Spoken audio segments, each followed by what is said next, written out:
Good day, everyone. In this video, we are going to talk about the teacher in the 21st century society. So, we will find out what are the characteristics and traits needed to be a 21st century teacher that who will be dealing with learners that varies in terms of their learning styles, their learning preferences, their strengths, weaknesses, and interests. Lifelong learning is a continuous process by which one equips oneself to seize learning opportunities throughout life, and through which he or she broadens his or her knowledge, his skills, and attitudes, and enables him or her to adapt to a changing, complex, interdependent world. So, lifelong learning is the acquisition or the voluntary acquisition of knowledge while we grow and develop. So it is a complete process or a continuous process that we cannot deny that as we go through life, as we grow and develop, we tend to learn new things. We tend to acquire new informations which helps us to adapt to a changing interdependent world. Meaning to say, those knowledge and informations serve as our guide, serves as our armor in facing multitudes of barriers and of course in addressing challenges as we go through with the process of life. The International Commission on Education envisions education in the 21st century as anchored on the four pillars. The four pillars are as follows. Number one, learning to know. Number two, learning to do. Number three, learning to live together. And number four, learning to be. We will going to discuss about these four pillars as we go through with this video. Learning to know implies learning how to learn by developing concentration, memory skills, and ability to think. Meaning, from the name itself, learning to know. We should learn how to know or how to acquire information, how to know knowledge, or how to use those knowledges into our benefits. So, as teachers, we should develop our learners' concentration, their memory skills, and their ability to think. If we talk about ability to think, we should not only focus on their cognition, rather, we also focus on their metacognition, wherein we let our students to think beyond thinking or to think outside the box and be more creative. Aside from those three, we should also focus on their memory, imagination, reasoning, problem solving, and thinking in a critical way. Memory helps them recall the needed information. Imagination helps them to be more creative or to think a much more emphasize or much more appropriate way to address a problem or an appropriate way how to do the task efficiently. Third is the reasoning skills, and fourth, problem solving skills. We need to address or we need to develop their problem solving skills because all throughout our lives, we cannot deny that we will be facing lots of endeavors. And if we could teach our children problem solving skills, therefore they will be able to rise above those challenges. Fifth, thinking in a critical way. If we say critical way, we let our students to brainstorm. We let our students unlock their curiosity and creativity using their cognition and metacognition. When individuals know how to learn on their own, it is assumed that they will develop knowledge and skills needed to function productively in the 21st century. Meaning to say, if we let our students develop knowledge and the necessary skills, that means that they can be productive 21st century learners. This is exactly the role of a teacher in the 21st century, teaching students how to learn. If teachers are able to do that, then they are able to teach them for a lifetime. Just for example, if you give a fish to a beggar, then you help that beggar for a day. But if you teach that beggar how to fish, then you help that beggar for a lifetime. Meaning, you should not only give or the mere provider of information and knowledge, rather, you should be a facilitator. You teach the learners the necessary skills, the necessary informations, and necessary tools and processes they need in order for them to learn those things, and they will be able to apply them as they go through with their life. With those acquired skills, learners are expected to be transformed, which means that they become more enlightened, more empowered, and more enriched. That will serve as the fulfillment of our part as teachers. If we provide those necessary informations, if we let our students enhance those necessary skills, we enlighten them, we empower them, we enrich and equip them that will serve as their armor in facing any endeavor and in addressing any possible problems that may arise. They in turn will be able to transform their own family and the society in general. It's just like a domino effect wherein when you empowered somebody and that person whom you empowered will share the knowledge or information he gathered from you as a teacher, then definitely in return it will help his or her family, and that family will help to uplift the society in general. Learning is not simply the acquisition of things learners need to know, but more importantly is that they are able to do something useful with what they know. Here comes the second pillar of education, which is learning to do. In this slide, in the learning process, learning is not just by having knowledge, but it should also be used to do something useful and apply their learnings. And that is the learning by doing. It implies the application of what learners have learned or known into practice. This is closely related to technical vocational education and work skills training. In this slide, application of what they've learned to enhance their skills in many aspects. It emphasizes how one's knowledge acquired in school can be applied and practiced in the world of work. Zhu points out that learning to do involves the acquisition of skills that enables individuals to effectively participate in the global economy and society. In this slide, the learning to do emphasizes how knowledge can be applied in the world of work to be an effective learner.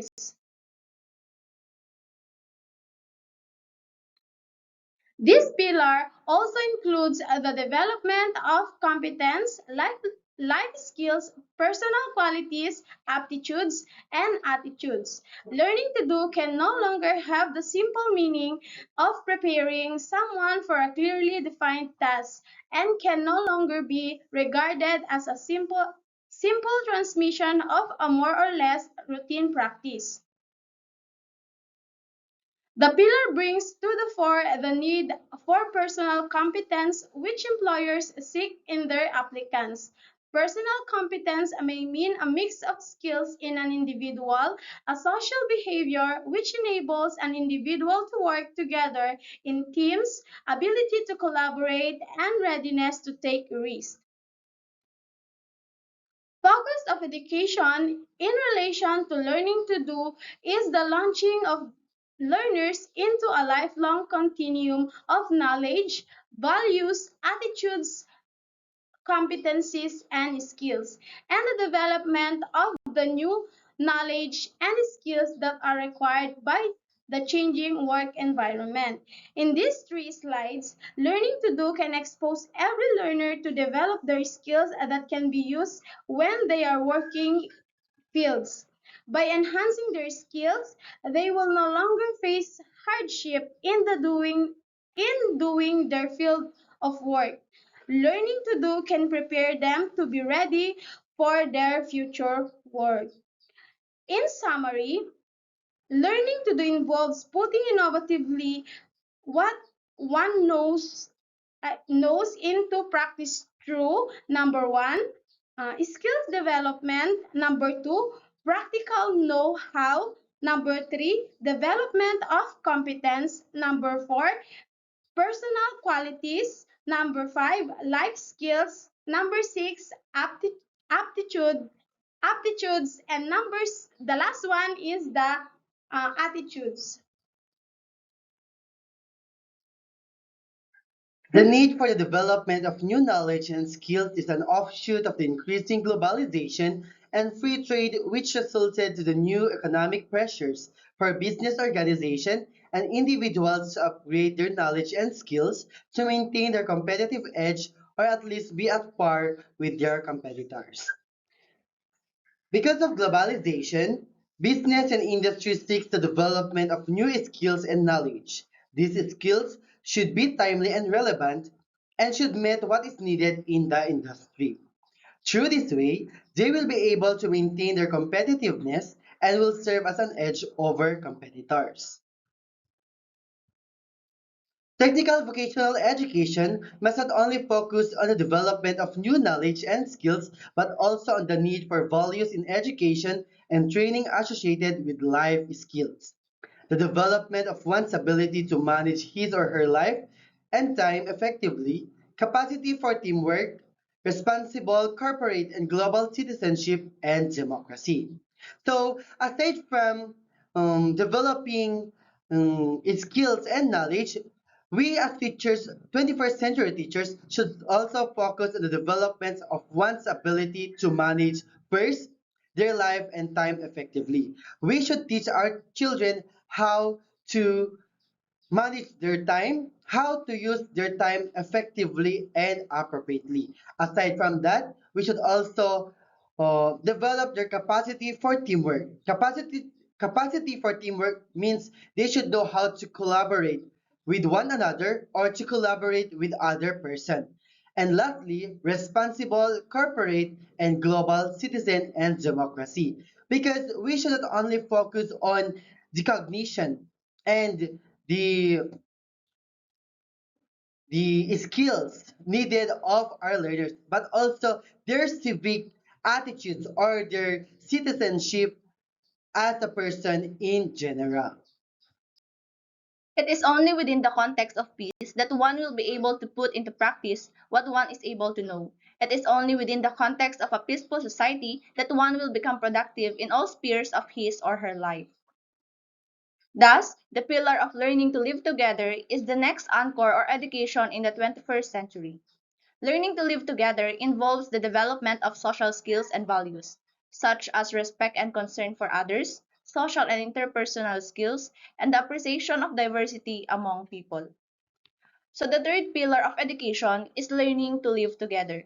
Learning to live together implies that we teachers should help our students to develop an understanding of other people and appreciation of interdependence since we live in a closely connected world. Example here is when we teach our students about human diversity, the different cultures and traditions. By teaching this, we help them to develop their social skills and respect for others. At dito, nagiging aware din sila kung ano yung pagkakapareho at pagkakaiba ng bawat isa. At sa paraan na yon, natututuhan nilang irespeto at pahalagahan ang kultura at pagkakaiba ng bawat isa. It is a dynamic, holistic, and lifelong process through which mutual respect, understanding, caring and sharing, compassion, social responsibility, solidarity, acceptance, and tolerance of diversity among individuals and groups are internalized and practiced together to solve problems and to work towards a just and free, peaceful, and democratic society. Learning to live together is a continuous and ongoing development of the students' thoughts, beliefs, at understanding about cultural diversity. Dito, hindi lang basta dapat intindihin o unawain nila ang iba, kailangan din nilang i-accept kung ano yung differences ng kanilang culture, experiences, religion, human rights, and behaviors. Kung titignan natin sa tatlong domain, nagpo-fall ang learning to live sa affective and psychomotor. Kasi nakafocus ito sa values, attitudes, and skills compare sa knowledge. Natututo silang maging mabait at hindi violente. irespeto ang karapatan ng iba, at maging active at responsable sa kanilang komunidad as local, national, and global citizen. It involves developing, broadening, or changing perceptions and attitudes toward ourselves and others, and consequently the way we behave in our daily encounters and interactions with others. Sa learning to live together, natututo ang mga bata at tayo rin na pagkatiwalaan at irespeto ang bawat isa kung ano yung paniniwala, karapatan at opinyon ng iba. Example, kapag may ipapagawang activity si teacher, natututo sila kung paano gumawa as a teamwork and naipapakita nila yung kanilang strengths and weaknesses sa kanilang partner or kagrupo. The role of the teacher in relation to learning to live together. Number 1, helps the students to develop an understanding of other people and appreciation of interdependence. Kagaya ng sinabi ko kanina, tutulungan natin ang mga estudyante natin na intindihan ang iba, i-appreciate ang pagkakaiba, at natututo silang maging dependent sa iba. Kumbaga, nagkakaroon sila ng trust sa iba where they depend or relies on each other pagdating sa mga activities para magawa nila ito ng tama at mahusay. Number 2, helps students realize the value of being able to live together with others. Isa ring role nating teachers ay tulungan ang mga bata na ipaintindi kung gaano kahalaga ang mabuhay kasama ng ating pamilya, friends, at iba pa. Ituro or ipaintindi natin sa kanila na kapag kasama natin ang ating pamilya, tayo ay nagiging masaya at na-enhance nito ang ating cooperation and harmony sa bawat isa. Number 3, provides a safe and accepting learning environment. So as a teacher, we should provide safe and accepting learning environment for our learners to make children feel protected and valued. It also promotes trust between children and teachers, allow children to ask questions and take risks, supports children's safety and learning, and celebrates children's self-expression, diversity, and achievement. Kaya kailangan malinis at maaliwalas ang classroom para maramdaman nila na sila ay ligtas at komportable, physical, social, and emotional. Number 4, helps students develop life and career skills, social and cross-cultural skills, flexibility, and adaptability. Sa tayong mga teachers, natutulungan din natin ang mga bata na matutong makipag-communicate at maging open sa iba't ibang kultura. Number 5, helps students develop self-awareness, self-esteem, empathy, respect for others, active citizenship, local and global identity, and appreciation of diversity. Natutulungan natin ang mga bata na maging aware sa iba at pag aware sila kung ano yung pagkakaiba at pagkakaparehas ng bawat isa, natututo silang irespeto at appreciate ito. So, in summary, ang role ng mga teachers sa learning to live ay turuan ang mga bata na maging marespeto, appreciative at iparealize sa kanila ang halaga ng bawat isa. The fourth pillar of education is geared toward the development of the whole person, an integrated, holistic individual, the learning to be. That is the dominant theme of the Edgar Features report, Learning to Be, the World of Education Today and Tomorrow, published by UNESCO. The pillar aims to develop of all the dimensions of complete persons or the integration of the physical, intellectual, emotional, and ethical dimensions into a complete human being. This is one of the fundamental principles of the International Commission on Education for the 21st Century. It states that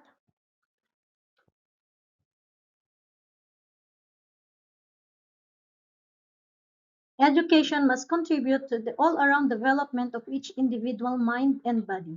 Intelligence, sensitivity, aesthetic sense, personal responsibility, and spiritual values.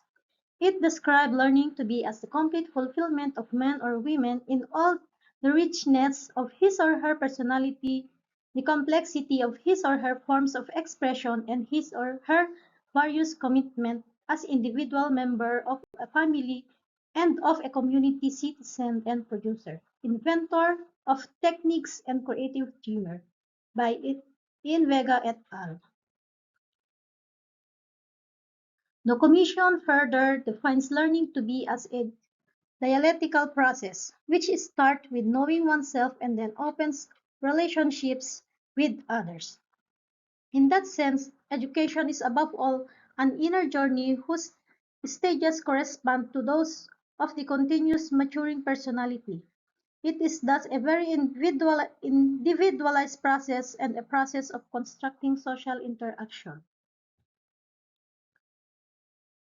That definition is anchored on a humanistic philosophy of education whose aim is to overall development of the human person as an individual and as a member of society.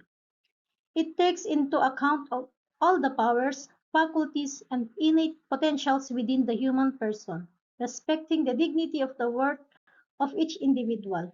It underscores the humanistic dimensions in education, highlighting the role of values and attitudes towards a holistic and integrated approach of education. Murray's report refers to the individuals as unfinished, divided, and incomplete. Education must therefore be directed towards the development of the complete man. The physical, intellectual, emotional, and ethical integration of the individual into a complete man is a broad definition of a fundamental aim of education. The humanistic aim of education towards the development of the complete man is reflected in Paulo Freire's view that man's ultimate vocation and destiny is a man's humanization which can be accomplished through conscientization. Conscientization is the process of becoming aware of the contradictions existing within oneself and in society, and of gradually being able to bring about personal and social transformation. The process of conscientization begins when the individual becomes fully conscious of his own creative potential and aims of becoming fully human. Universal aim of education. Foray report. Towards a scientific humanism based on scientific and technological training, command of specific thoughts and language has become indispensable in today's world. Creativity means preserving each individual's originality and creative ingenuity along with realism. Creativity means transmitting culture without stifling the individual. It is about encouraging the use of one's gift, aptitude, and personal forms of expression without cultivating egoism and paying attention to individuals' specific traits without overlooking collective activity and welfare. This is possible when there is respect for the creativity of others and other cultures or creative diversity. Social commitment consists of preparing the individual for life in society, moving him or her into a coherent moral, intellectual, and affective universe composed of sets of values, interpretations of the past, and conceptions of the future. An individual comes into full realization of his or her own dimension through active participation in the functioning of social structures and a personal commitment to reform when necessary. In a sense, that is the practice in a democratic society. Complete man respects the many-sidedness of personality as essential in education if the individual is to develop for himself or herself as well as for others. It calls for balance among the physical, intellectual, ethical, emotional, and spiritual components of personality. Learning to be operates on the fundamental principle that education must contribute to the total development of the whole person, body and soul, mind and spirit, intelligence and emotion, creativity and sensitivity, personal autonomy and responsibility, social conscience and commitment, human, ethical, cultural, and spiritual values. A definition and explanation of these fundamental and dominant values serves as basic guidelines for a holistic approach to learning, utilizing, and valuing process which takes into consideration the cognitive, affective, and behavioral powers of the learner.